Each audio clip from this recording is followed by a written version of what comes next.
Captain Jake Morrison stood on the bridge of the UES Horizon, watching the stars slowly shift as his ship moved through space. 300 crew members were counting on him to find them a new home among the distant planets. Earth was getting crowded, and humanity needed room to grow. The Kepler 442 system looked perfect on all their charts and scans. "Captain, we're picking up something strange," said Chief Science Officer Lisa Carter from her station. Her fingers moved quickly across the control panel, bringing up data on the main screen. "There are energy readings coming from the fourth planet that don't match anything natural." Jake walked over to look at the readings himself. The numbers showed power signatures that could only come from advanced technology. This meant they were not alone in this system. Someone else was already here? "Could be automated systems," suggested Lieutenant Ben Walsh from the communications station. "Maybe old mining equipment or research stations?" Lisa shook her head as more data came through. "No, sir, these patterns are too complex. They're moving and changing. This looks like active technology being used by someone right now." Jake felt his stomach tighten. First contact with alien life was something every human dreamed about, but it was also terrifying. Everything could go wrong so easily. "Put us in a stable orbit around the planet, but keep our distance. I want to see what we're dealing with before we announce ourselves." The horizon moved closer to the blue and green world below. It looked almost exactly like Earth, with oceans and continents and white clouds swirling through the atmosphere. It was the kind of planet humans could live on without any special equipment. "Captain, incoming transmission," Ben reported suddenly. "It's coming from the surface, and sir, it's in perfect English." Everyone on the bridge went quiet. An alien species that already knew their language was either very good news or very bad news. Jake had a feeling it might be the bad kind. "Put it through," he ordered. The main screen changed to show a tall figure with skin that looked like living crystal. The being's features were sharp and elegant, and its eyes glowed with a soft blue light. When it spoke, its voice was calm but cold. "Human vessel, I am High Arbiter Veltar of the Zephyrian Collective. You have entered claimed territory. State your purpose and prepare to leave immediately." Jake stepped forward, trying to look confident, but peaceful. "Greetings, High Arbiter. I am Captain Jake Morrison of the United Earthship Horizon. We come in peace, seeking to establish friendly relations and possibly a small research outpost." Veltar's glowing eyes seemed to look right through him. "Your species is unknown to us. You appear primitive and potentially dangerous.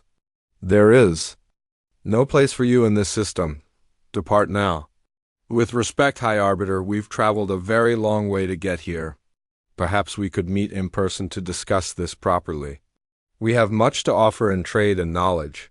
There was a long pause before Veltar responded. "Very well, you may send a small delegation to the surface. Our traditions require proper introductions before any final decisions are made, but do not test our patience." Jake felt a small spark of hope. Maybe this could work out after all. "Thank you. We'll prepare a team immediately." 2 hours later, Jake found himself standing in the ship's shuttle bay with Dr. Amy Foster, the ship's anthropologist, and Lieutenant Ben Walsh. Amy had studied every piece of information they could gather about alien contact protocols. If anyone could make this go smoothly, it was her. "Remember," Amy said as they boarded the shuttle, "we know nothing about their customs or culture. Let me take the lead on any ceremonial aspects. The worst thing we could do is accidentally offend them." The shuttle ride to the surface was tense but uneventful. They landed at coordinates provided by the Zephyrians, in what looked like a beautiful garden filled with strange but lovely plants. Veltar was waiting for them with several other Zephyrians, all just as tall and crystalline as their leader. "Welcome to Zephyr Prime," Veltar said as they approached. "These are my advisors. We will hear your proposal." Jake started to speak, but Amy gently stepped forward. She had noticed the Zephyrians standing in a specific pattern, and her training told her this might be significant. "High Arbiter, before we begin, we would like to show proper respect according to your customs." Veltar tilted his head slightly. "Proceed." Amy had studied the way the Zephyrians moved and positioned themselves. She thought she understood their greeting ritual. She raised both hands above her head and began to lower them in a specific pattern, mimicking what she had seen in their first transmission. The reaction was immediate and terrible. All the Zephyrians stepped backward, their crystal skins suddenly shifting from blue to deep red. Veltaras' eyes blazed brighter, and when he spoke, his voice carried a tone that made Jake's blood run cold. "You dare invoke the right of conquest challenge. Your species declares war upon the Zephyrian collective." Amy's face went white. No, I was trying to show respect. I didn't mean—" "The ritual has been performed," Veltar interrupted. "By the ancient laws that govern all civilized species, humanity has declared its intention to make war upon us." "So be it." Ben quickly activated his communicator. "Horizon, this is the landing party. We have a serious problem down here. Beam us up immediately." As the shuttle's teleporter engaged, Jake heard Veltaras' final words echoing across the garden. "Congratulations, humans. You have just declared war on the most deadly species alive." Back on the horizon, Jake called an emergency meeting of his senior staff. Amy sat in the corner, still shaking from what had happened. "I was trying to be respectful," she kept saying. "I studied their movements. I thought I understood." "It's not your fault," Jake told her, though privately he wasn't sure what to think. "How could we have known?" Commander Paul Grant, Jake's second-in-command, looked worried. "Captain, what exactly does most deadly species alive mean? Are they threatening us?" "I don't think it was a threat," Jake replied. "I think it was a warning." Chief Engineer Tom Parker spoke up from across the table. "Sir, I'm getting readings of multiple ships approaching our position. Big ones. Whatever we did down there, they're taking it seriously." Jake stood up and looked out at the stars through the meeting room's window. "Somewhere out there, ships? We're coming for them.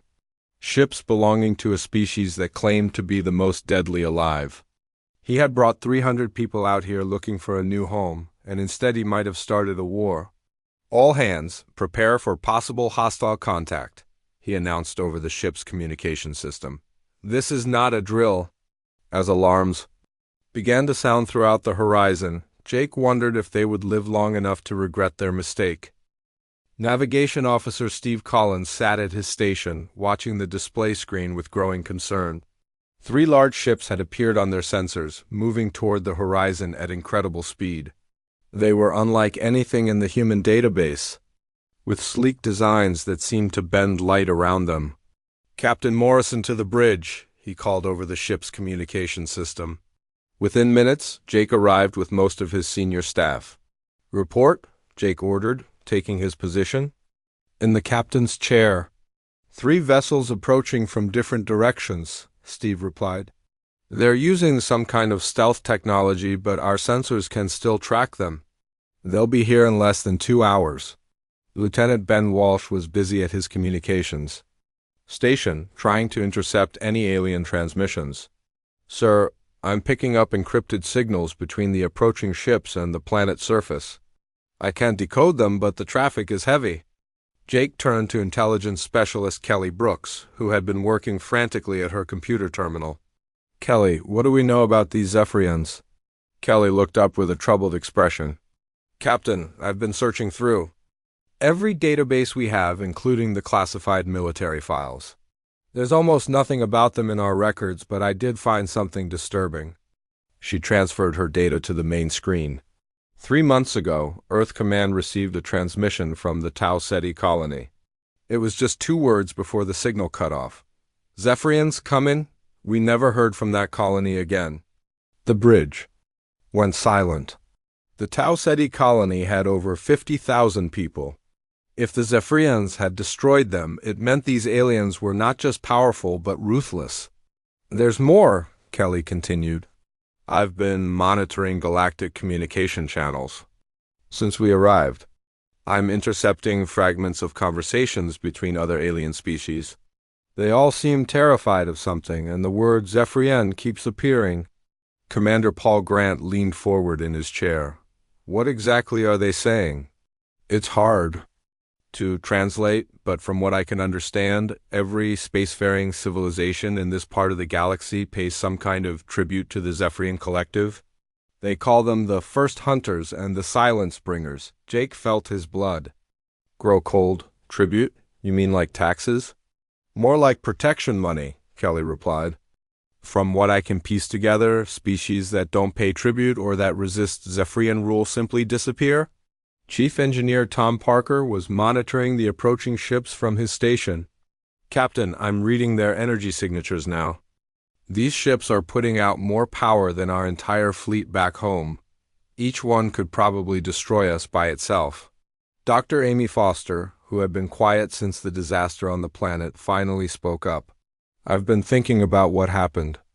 Down there, the way Veltar reacted wasn't angry or offended. He seemed almost surprised, like he couldn't believe we had actually done what we did. What do you mean? Jake asked. I think declaring war on the Zephyrians is something nobody does anymore. Maybe nobody has been foolish enough to challenge them in centuries. Ben's communication station suddenly came alive with incoming signals. Captain, I'm receiving a priority transmission from Earth Command. It's marked as urgent and classified. Put it through to my ready room? Jake ordered. Paul, Kelly, come with me. In the privacy of his small office, Jake activated the secure communication channel. Admiral Roy Chun appeared on the screen, looking older and more worried than Jake had ever seen him. Jake, please tell me you haven't made contact with the Zephyrians yet, the Admiral said without any greeting. I'm afraid we have, sir, and there's been a serious misunderstanding. Admiral Chung closed his eyes and took a deep breath. How serious? We may have accidentally declared war on them. The Admiral was quiet for a long moment. Jake, I'm about to share classified information with you. What I tell you cannot be shared with your crew unless absolutely necessary. Understood, sir. The Zephyrian Collective is not just another alien species. They are the dominant power in this galaxy, and they have been for over 50,000 years. Every civilization we've had contact with lives in fear of them. Jake exchanged glances with Paul and Kelly. How many civilizations are we talking about, sir? Our best intelligence suggests the Zephyrians have destroyed or enslaved over 800 different species. The few that survive do so only by complete submission to Zephyrian rule. Kelly spoke up. Admiral, what makes them so dangerous? Superior technology. Technology is part of it, but it's more than that. The Zephyrians are what we call apex predators. Their entire evolution was focused on hunting and killing other species. They don't just defeat enemies, they eliminate them completely. Admiral Chun's image flickered as the transmission was interrupted by interference. When it cleared, his expression was even more grim. Jake, I need you to understand something. The reason we kept this information classified is because we hoped humanity would never encounter the Zephyrians. We're not ready for this kind of conflict. What are our options, sir? Jake asked. Officially, I have to tell you to attempt peaceful. Surrender and hope they show mercy. Unofficially, I'm sending you everything we know about Zephyrian capabilities and tactics. Study it carefully. The transmission ended, leaving Jake alone with his senior officers. Paul was the first to speak. Captain, if the Admiral is right, we may have just doomed our entire species. Jake looked out the small window of his ready room at the stars beyond. Maybe we're about to find out what humans are really capable of when their backs are against the wall. Kelly was already accessing the classified files that had been transmitted from Earth. Captain, you need to see this. According to these reports, the Zephyrians have biological capabilities we didn't know about. Their crystalline appearance is just their resting form. In combat, they can transform into something much more dangerous. Jake read over her shoulder, his concern growing with each line. The Zephyrians could adapt their bodies to counter specific threats, heal from massive injuries in minutes, and coordinate attacks across vast distances using their telepathic abilities. How has any species ever survived contact with them? Paul wondered. According to this, they haven't, Kelly replied. Every species either submits immediately or gets wiped out. There are no records of anyone successfully fighting them. Ugh. On the bridge, Steve Collins was tracking the approaching ships. Captain, the lead vessel is hailing us. Jake returned to his captain's chair, trying to project confidence he didn't feel. On screen, High Arbiter Veltar appeared again, but this time his crystalline skin was darker and his eyes burned with an intense light. Captain Morrison, you have one opportunity to surrender unconditionally. Submit to Zephyrian authority, and your deaths will be swift. Jake stood up straight. We came here in peace, High Arbiter. This was all a misunderstanding. The right of conquest challenge cannot be withdrawn once invoked. You have declared war upon us. Now you will learn why we are called the most deadly species alive. The transmission ended, and Jake could see the three ships moving into attack formation on the display screen. Tom Parker called out from his engineering station. Captain, our faster-than-light drive is still damaged from our emergency departure. We can't run even if we wanted to. Jake looked around at his crew. 300 people counting on him to find a way out of this nightmare. Then I guess we're about to make history. One way or another. The first Zephyrian ship fired without warning. A beam of pure energy lanced across space toward the horizon, but Steve Collins saw it coming and managed to move the ship just enough that the blast only grazed their shields. The impact still sent everyone on the bridge stumbling. Return fire, Jake ordered, but Tom Parker shook his head from his station. Our weapons aren't even scratching their shields, Captain. Their technology is centuries ahead of ours. Jake activated the ship-wide communication system. All hands, this is the captain. We are under attack by hostile alien forces. This is not a drill. Prepare for combat operations. As the Horizon tried to evade the attacking ships, Jake made a decision that would change everything. Ben, open a priority channel to Earth Command. I need to speak with Admiral Chun immediately. The transmission took several minutes to connect due to the vast distance, but when Admiral Chun appeared on screen, his expression was grim. Jake, we're tracking the battle from here. How long can you hold out? Not long, sir. Their technology is far superior to ours. I need options. Admiral Chun was quiet for a moment, then seemed to make a difficult decision. Jake, I'm about to tell you something that's been classified at the highest levels. Humanity has capabilities that we've kept hidden, even from our own people. What kind of capabilities, sir? The kind that might give you a fighting chance? Stand by for data transmission. On Earth, Dr. Sandra Lee sat in a secure briefing room deep beneath the Pentagon. She had been called in to explain humanity's biological advantages to the crew of the Horizon. As a xenobiologist, she had spent years studying what made different species effective in combat. Captain Morrison, she said, as her image appeared on the Horizon screen, what I'm about to tell you may save your lives. Humans are not like other species in this galaxy. Jake leaned forward in his chair. What do you mean, Doctor? Most intelligent species evolved from herbivores or peaceful omnivores. They developed intelligence to avoid conflict, not to win it. Humans are different. We evolved from persistence hunters. Paul Grant looked confused. I don't understand how that helps us against advanced aliens. Dr. Lee brought up a chart showing human physiology compared to other known species. Persistence hunting means humans could track prey for days or weeks without stopping. We can function on very little sleep, eat almost anything, and keep going when other creatures would collapse from exhaustion. On the Horizon, Sergeant Nina Rodriguez was already putting this information to use. She commanded the ship's small Marine detachment, only 12 soldiers, but she was beginning to understand what made humans special. Listen up, she told her troops as they prepared for possible boarding actions. We're not the strongest or the fastest, but we're the most stubborn. When these aliens think they've beaten us, that's when we keep fighting. The Zephyrian ships continued their attack, but something strange was happening. They're perfectly coordinated. Assault was becoming less effective as the human crew adapted to their tactics. Steve Collins was learning to predict their movements, and Tom Parker was finding ways to boost their weapons and shields beyond normal limits.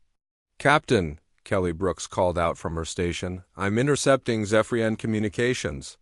They seem confused by our behavior. What are they saying? Jake asked. They keep referring to us as erratic and unpredictable. They're having trouble understanding our tactical decisions. Dr. Lee's voice came through the communication system. Again, that's exactly what I expected. Most species fight according to logical patterns. Humans fight with emotion and instinct. We take risks that other species would consider insane. The proof came when Jake made a decision that shocked everyone, including his own crew. As the three Zephyrian ships moved into a perfect attack formation, Jake ordered Steve to fly the horizon directly toward the largest enemy vessel. "Captain, that's suicide," Paul protested. "No, it's human," Jake replied. "They expect us to run or hide. They don't expect us to attack when we're outgunned." The maneuver worked. The Zephyrians were so surprised by the aggressive move that they hesitated for crucial seconds. Tom Parker used that moment to concentrate all their firepower on one enemy. Ship's weakest point, actually managing to damage it. Back on Earth, the revelation about humanity's true nature was spreading through the military command structure. Admiral Roy Chun was briefing his staff about what made humans different from other galactic species.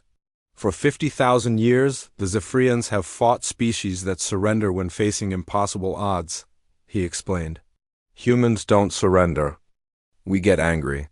Chief Tactical Officer Carl Davis on the horizon was already developing new strategies based on this understanding.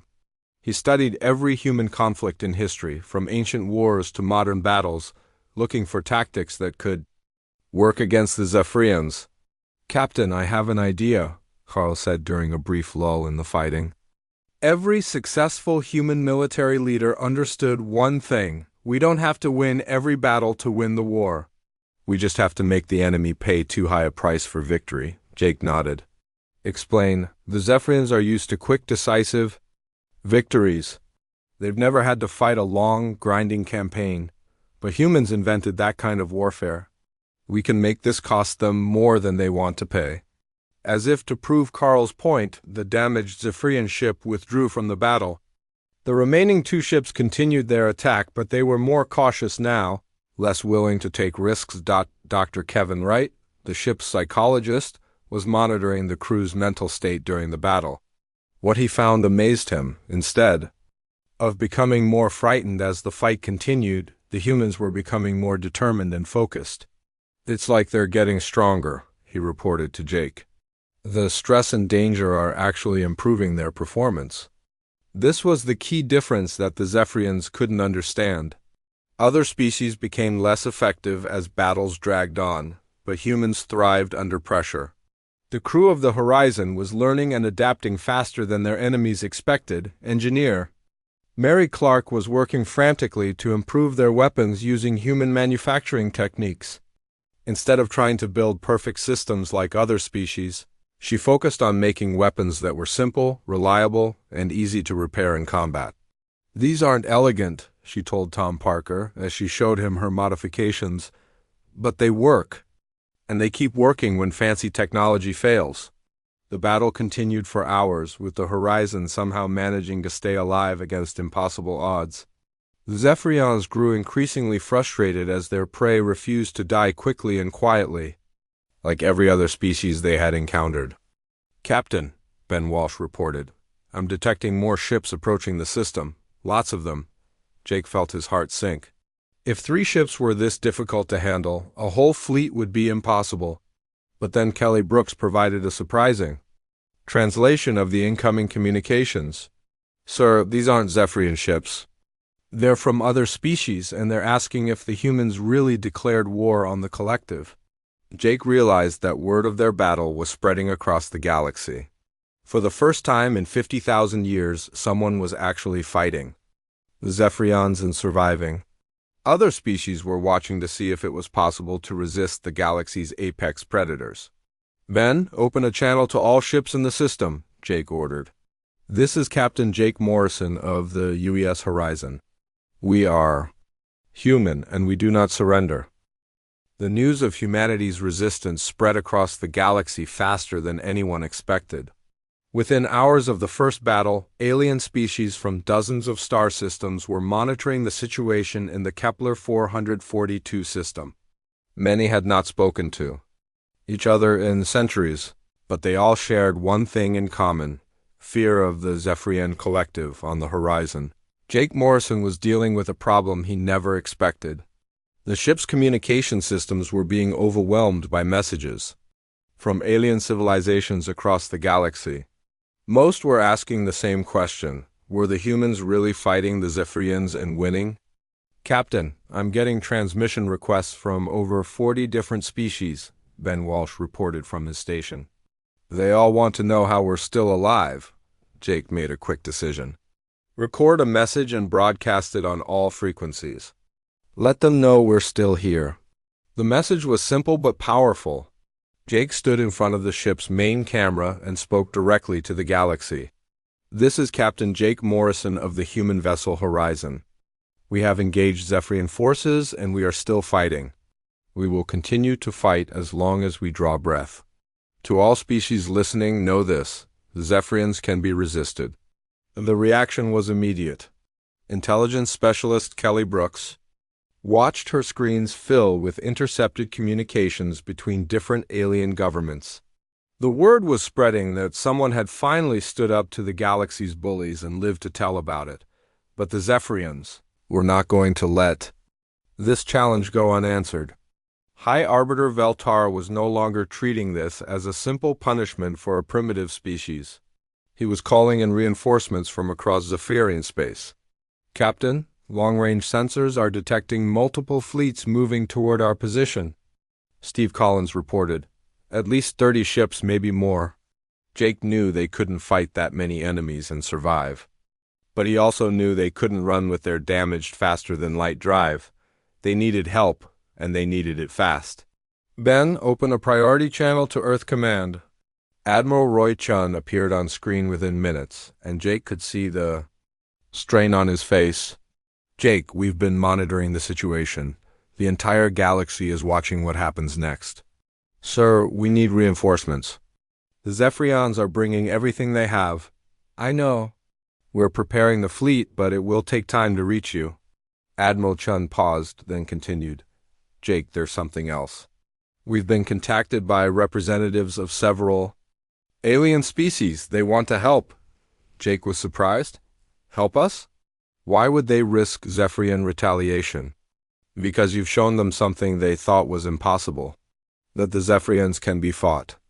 Some of these species have been planning rebellion for centuries, but they never had the courage to act. You've given them hope." On Earth, the situation was transforming from a single ship's crisis into a galactic revolution.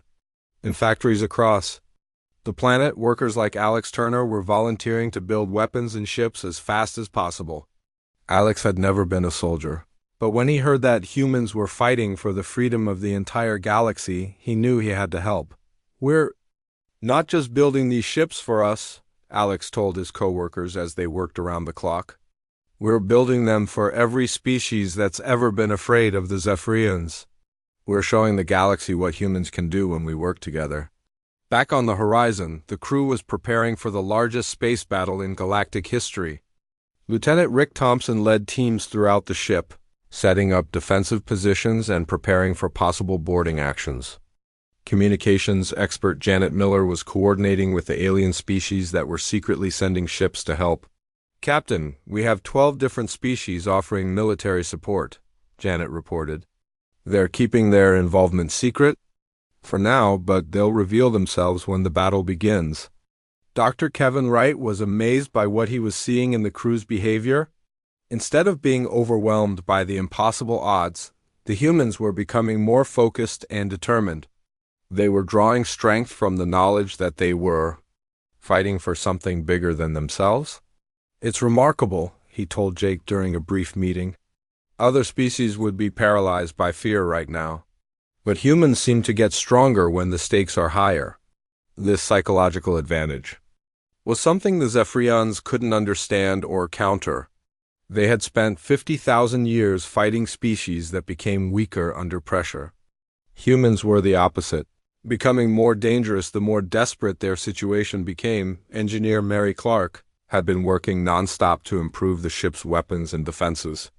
Her human approach to engineering, focusing on adaptability, Over-perfection was proving surprisingly effective against Zephyrian technology. "I've been studying their energy signatures," she explained to Tom Parker. "Their weapons are incredibly powerful, but they're also incredibly complex. Human weapons are simpler, but that makes them harder to counter or jam." The first sign of the coming battle appeared on their sensors as a massive Zephyrian fleet dropped out of faster-than-light travel. 37 ships, each one larger and more powerful than anything humanity had ever built. At their head was a massive vessel that could only be Veltar's flagship. "All hands, battle stations," Jake announced over the ship's communication system. "This is what we've been preparing for. Show them what humans can do." The Zephyrian fleet moved into perfect attack formation, preparing to destroy the horizon and end humanity's resistance before it could spread. But as they advanced, something unexpected happened. Ships began appearing from multiple directions, revealing themselves as the secret alien alliance that had formed to support the humans. "Captain, I count 15 allied vessels," Steve reported, with excitement in his voice. "Species I've never seen before, but they're all targeting the Zephyrian fleet." Veltar's voice came over the communication system, filled with rage and disbelief. "Impossible. These species dare not oppose us. They have lived under our protection for millennia." Jake stood up from his captain's chair and responded, "They're not under your protection, Veltar. They've been living under your oppression. And we're here to end that." The battle that followed was unlike anything the galaxy had ever seen. For the first time in 50,000 years, the Zephyrians were outnumbered. More importantly, they were facing enemies who refused to follow the rules of civilized warfare that had always guaranteed Zephyrian victory. Pilot Chris Jackson led fighter squadrons in attacks that other species would consider suicide missions.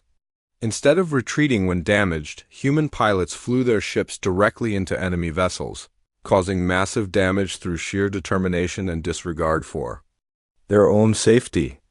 "They're insane," one Zephyrian commander was heard saying over intercepted communications. "They attack when they should retreat. They advance when they should surrender. How do we fight an enemy that doesn't follow logical patterns?" Dr. Peter Clark, working frantically in the ship's laboratories, had discovered something crucial about Zephyrian telepathy. "Captain, their telepathic communication can be disrupted. If we can overload their mental network with chaotic thoughts and emotions, we can break their coordination." This led to the development of psychological warfare tactics that confused and frightened the Zephyrians.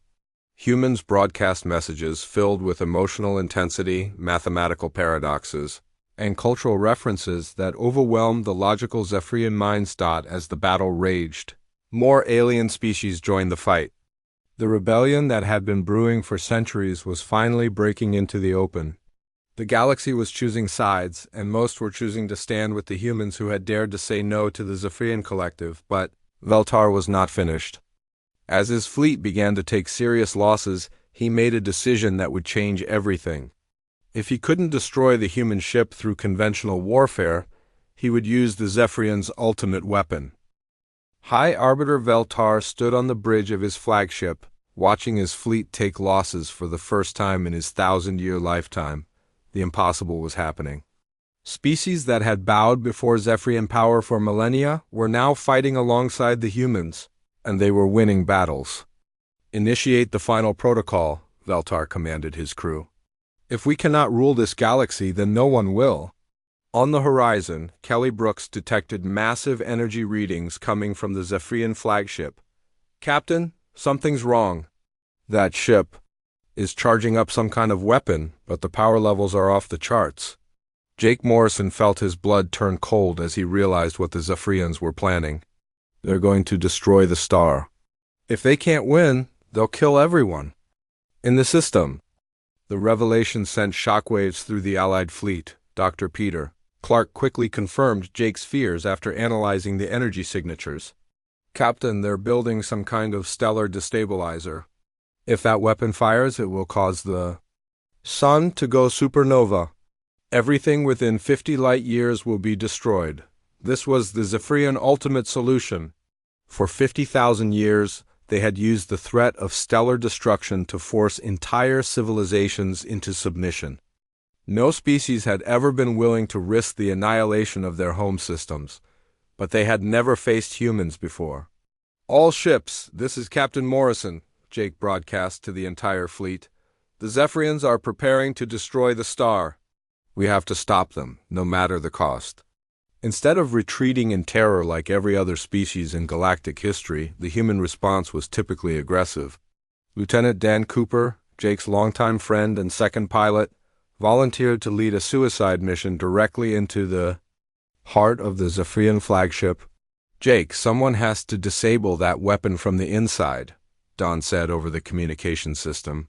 "My fighter can get through their defenses, but it's a one-way trip." "Don, there has to be another way." "No, there isn't, and you know it." Dan's voice was calm and determined. "Tell my family I died protecting the galaxy." But before Dan could launch his desperate mission, something unexpected happened. Admiral Kate Foster arrived with the entire Earth Defense Fleet, 30 ships that had traveled faster than anyone thought possible to reach the battle. "This is Admiral Foster to all ships," came the announcement. "Earth stands with the horizon. Let's show these aliens what happens when you threaten human space." The arrival of Earth's fleet changed everything. The Zephyrians suddenly found themselves facing not just a small rebellion, but the full military might of humanity supported by dozens of alien allies.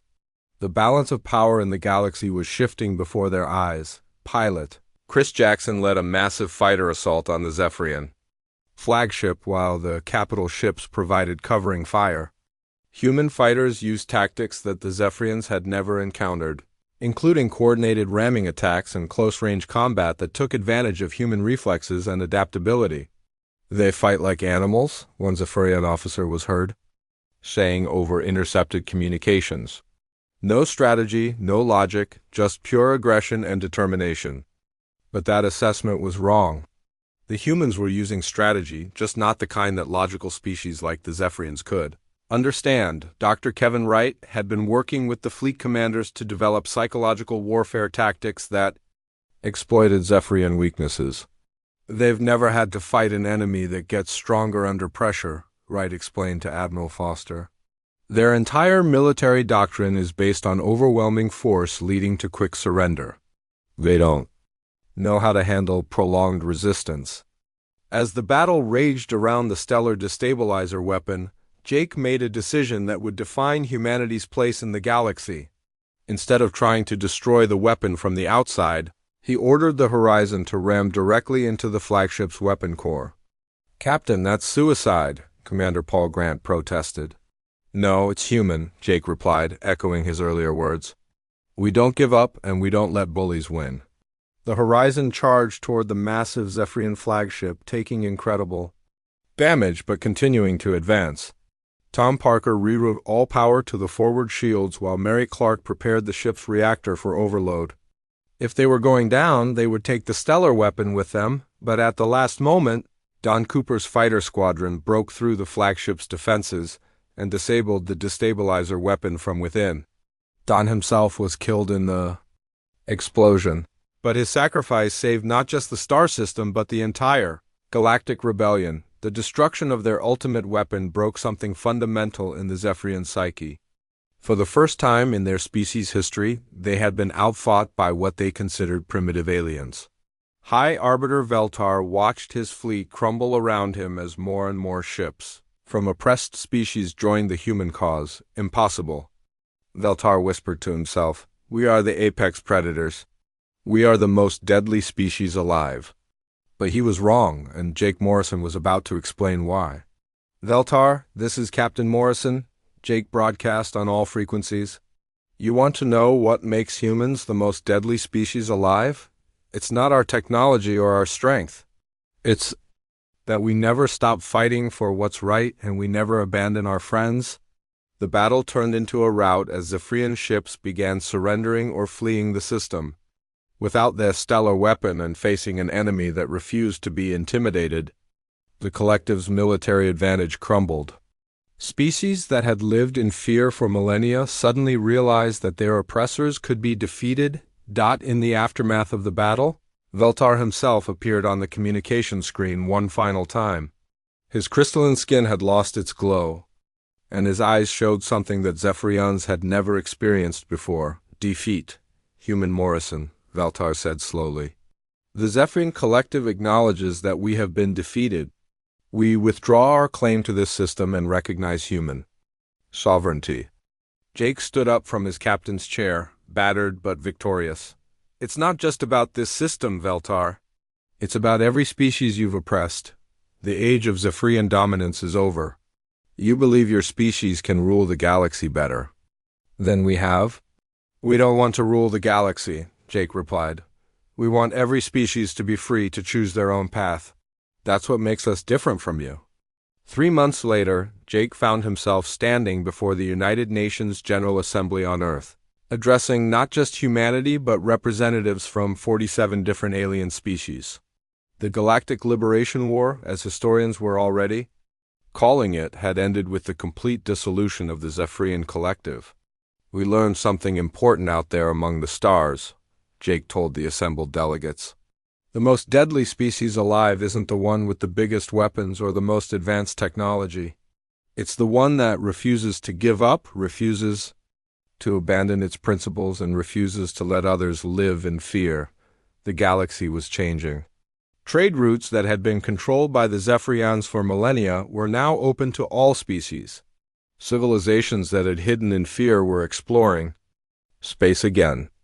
And at the center of it all were the humans, the species that had accidentally declared war on the galaxy's apex predators and somehow won. Dr. Sandra Lee, the xenobiologist who had first explained human advantages to the Horizon crew, published a paper that became famous throughout the galaxy. It was titled Persistence Hunters: Why Humanity Became the Galaxy's Protectors. In it, she wrote, "The Zephyrians were apex predators, evolved to hunt and kill, but humans are apex survivors, evolved to endure and overcome any challenge. In the end, survival proved more powerful than predation." As Jake looked out at the stars from his office window on Earth, he thought about Dan Cooper and all the others who had died to free the galaxy from tyranny. They had proven that sometimes the most dangerous thing in the universe isn't the species that destroys others, but the one that protects them. Humanity had found its place among the stars not as conquerors, but as guardians. And the galaxy was a better place for it.